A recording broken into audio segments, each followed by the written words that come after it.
धीरे धीरे समय बीता। भगवान 11 दिन के हो गए। जब 12वां दिन आया तो गुरुदेव वशिष्ठ ने चारों कुमारों का नामकरण संस्कार किया। अतीत्यैकादशाहं तु नाम कर्म तथा करोत। 11 दिन बीत गए तो 12वें दिन गुरुदेव वशिष्ठ ने चारों कुमारों का नामकरण किया। क्या नामकरण किया? वशिष्ठ जी ने कहा, राजन, ये आपके जो बड़े पुत्र हैं, कौशल्या कुमार हैं, इनका नाम राम होगा। ज्येष्ठम रामम महात्मानम। आपके ये जो ज्येष्ठ पुत्र हैं, इनका नाम राम होगा और ये बड़े महान हैं। दशरथ जी ने कहा, गुरुदेव, राम का अर्थ क्या होता है? राम की मीनिंग क्या है? राम माने क्या?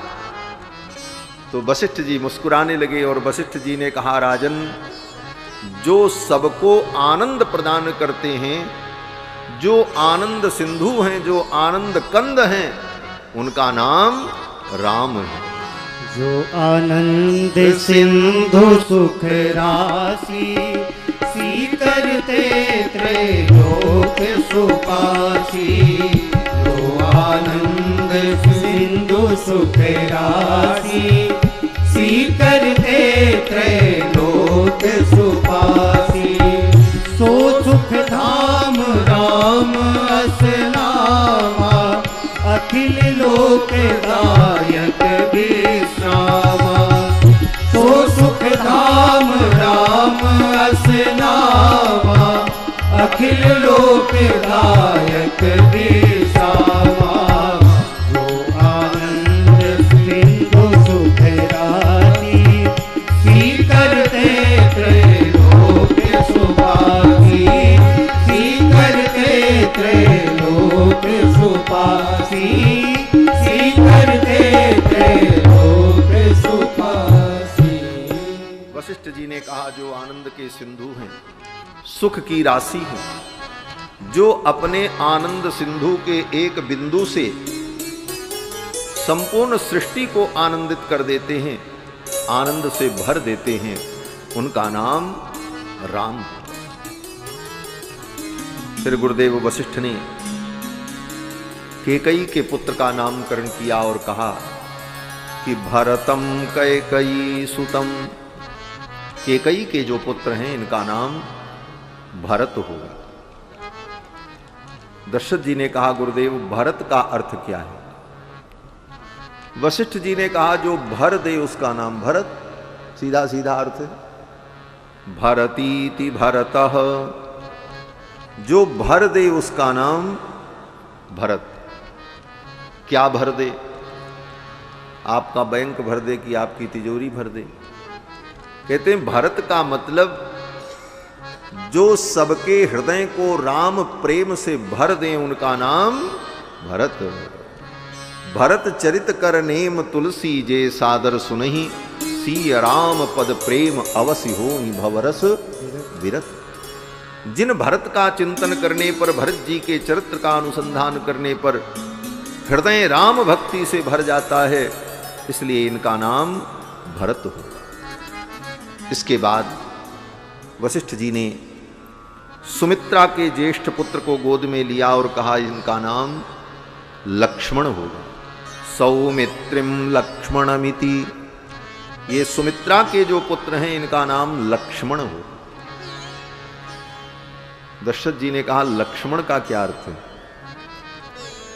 वशिष्ठ जी ने कहा, लक्ष्मण का अर्थ है कि जिसके लक्षण अच्छे हों, जो अच्छे लक्षणों से युक्त हो, उसका नाम लक्ष्मण।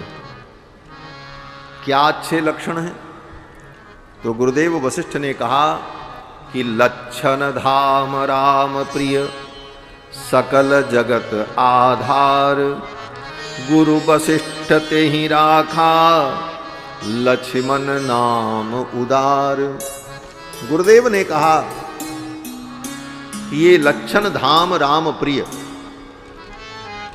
इस बालक का लक्षण बता रहा है कि ये अपने ज्येष्ठ भ्राता राम का परम प्रिय सेवक हो। और ये कौन है? कहते हैं सकल जगत आधार, जो सारे जगत के आधार हैं, जिन्होंने सारे ब्रह्मांड को अपने फण पर धारण किया है। ये अनंत ब्रह्मांड जिन शेष के फण पर एक कण के समान विराजमान रहता है, वे शेष जगदाधार हैं। ये जगत के आधार हैं।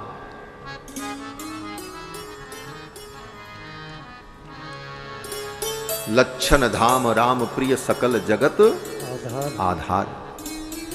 सतयुग में ये जगदाधार शेष हैं। त्रेता में ये सुमित्रा कुमार लक्ष्मण हैं।